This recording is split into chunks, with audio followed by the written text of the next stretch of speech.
Alright guys, welcome to a new trading week and a new trading month, right? We just finished July and we are in August.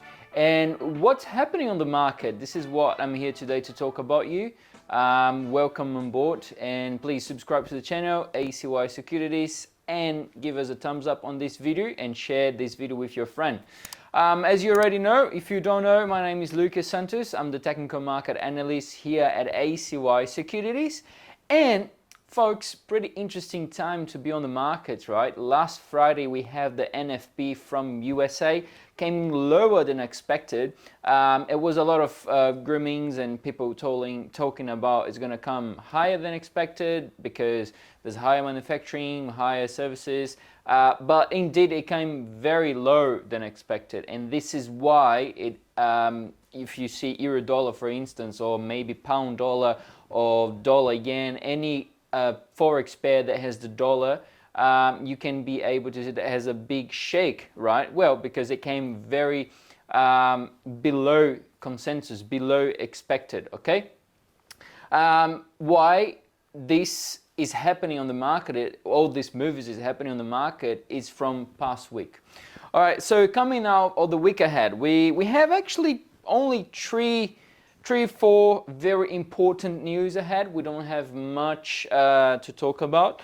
But Tuesday, tomorrow at 4 p.m. on Sydney time, we're going to have the German CPI. This is very important, okay, because German, it is a big take of Europe, and it is going to move a lot of the euro dollar or euro pound or euro JPY, anything that has euro. The consensus is at 0.3%, and last month was at 0.3% as well. So this is indicating to us that no one sees changes, okay? No one sees changes on German inflation. So they're expecting to be the same as last month. If indeed comes as expected, not much will happen in the market, all right?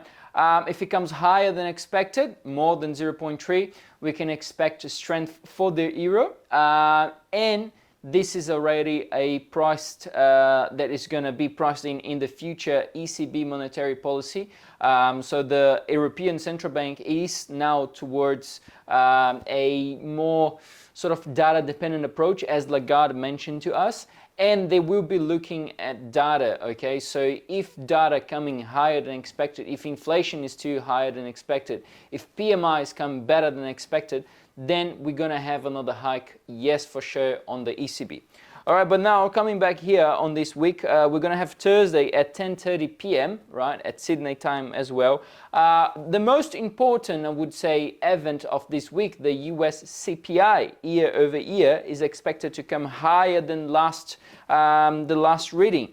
And we're going to have as well at 10:30 the initial jobless claims, okay? So this, again, the Fed is taking a more towards the monetary policy. They are taking a data-dependent approach.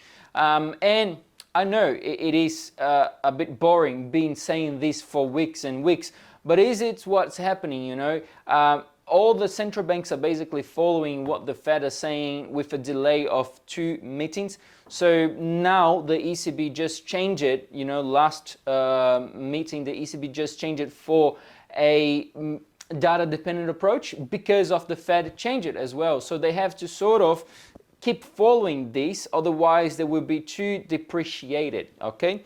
And on Friday, 4 p.m., we're going to have the UK GDP, a very important reading as well. Okay, guys, so my take for this week, I will keep looking to this data. I won't be taking any crazy trades. I will be more data dependent as the central banks, because this will give more clarity on what's going to happen towards the next meeting on September for most of all the central banks. All right, so again, subscribe to the channel, give us a thumbs up, and comment in the video, and I see you in the next one. Bye-bye.